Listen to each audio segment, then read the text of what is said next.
He says men are more of result oriented people, when women are more of feelings oriented people. Men are very happy on the day of their salary.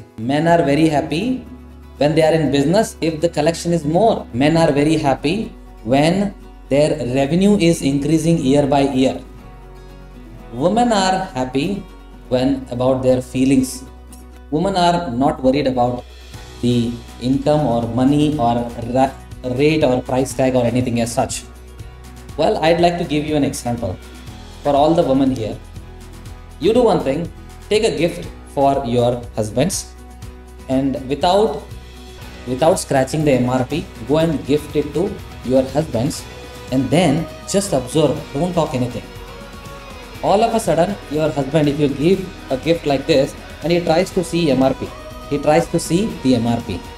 Well, this is the fact as a man and as the book says too. At the same